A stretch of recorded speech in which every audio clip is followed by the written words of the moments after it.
This isn't a normal across the pond video. I'm not really vlogging at Milo. He already knows all of this about me. It doesn't have a theme tune. I just want to jump right in. So here goes. I am asexual. Most coming out videos talk about how the person in the video came out to their family and friends and how everyone took it and that kind of thing. And I'm not really going to talk about that because I'm kind of only sort of out and because people don't really understand. So this video's, I'm going to try and teach you a little bit about asexuality to help you understand how I see the world. Let's start with a simple definition. Asexuality means not experiencing sexual attraction towards anyone. It's as simple as that. Since a lot of people have such a hard time understanding that concept, let me tell you a few things asexuality is not. Asexuality is not the same as abstinence or chastity.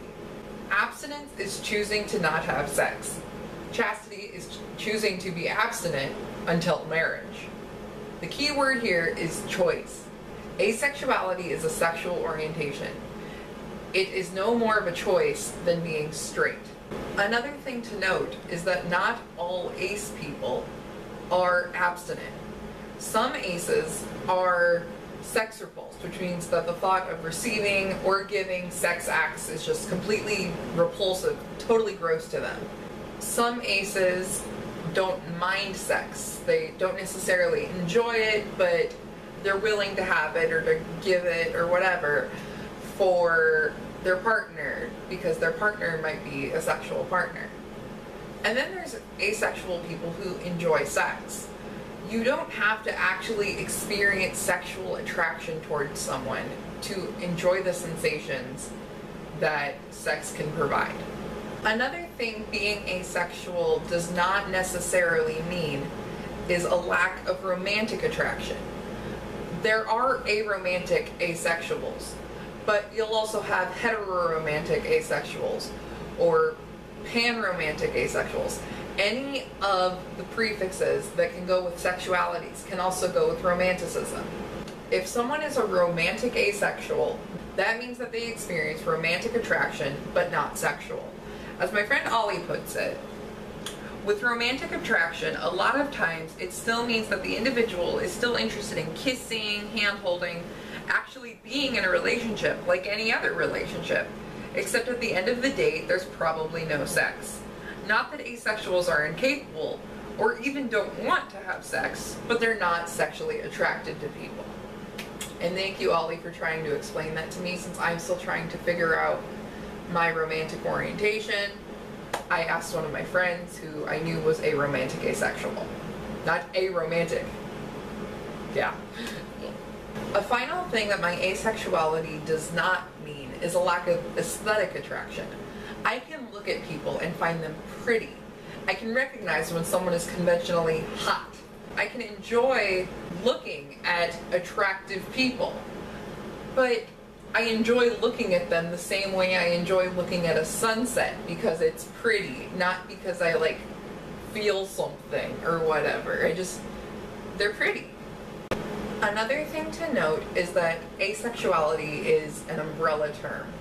Some people, like myself, identify as completely asexual.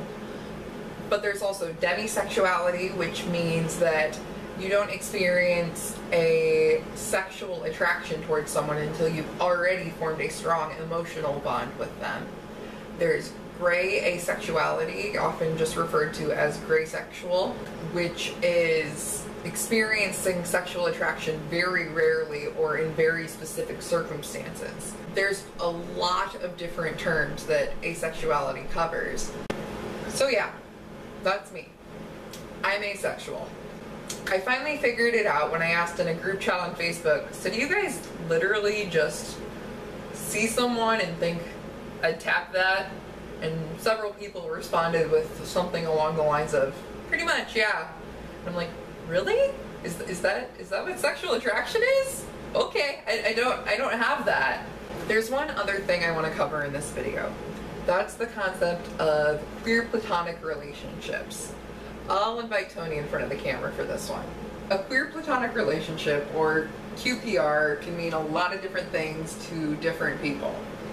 A definition from asexuality.org says, a queer platonic relationship is a relationship that is not romantic, but involves a close platonic emotional connection beyond what most people consider friendship. The commitment level in a queer platonic relationship is often considered to be similar to that of a romantic relationship. And that's what we have. Any of my Facebook friends who were puzzled, confused, or even concerned when, I think it was back in January, I changed my relationship status to "it's complicated." This is why. Because it is. Because people don't understand.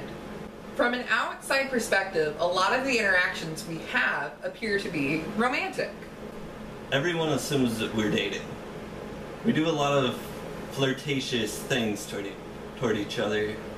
Michelle says, "love you," and we also hug each other goodbye and good night. The interactions we have when we're in my apartment or somewhere else when we're not in front of other people are even more stereotypically romantic than that. When we're sitting on the couch, I'll use Tony as a pillow. I've literally fallen asleep on his lap. We've had full-on tickle wars. I'm more openly affectionate. I've given Tony kisses on the cheek goodnight and that kind of thing.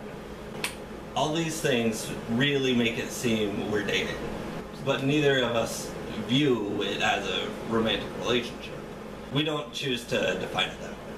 I stumbled across the term queer platonic on Tumblr one day. I decided to read up on it a little bit, sent a couple of definitions, a couple of links about queer platonic relationships to Tony, and we agreed that that is the type of relationship we had and the type of relationship that we had already had for several months. So yeah, asexuality and queer platonic relationships. That's what you need to know about me at this point. I hope you all learned something from this video. If you're not already, please subscribe to Across the Pond, like our Facebook page, which there's a link in the description below. Give this video a thumbs up. We love you, and goodbye. And we're not dating. And we're not dating. Jacob, we're not dating. Shut up, Jacob. Shut up, Jacob.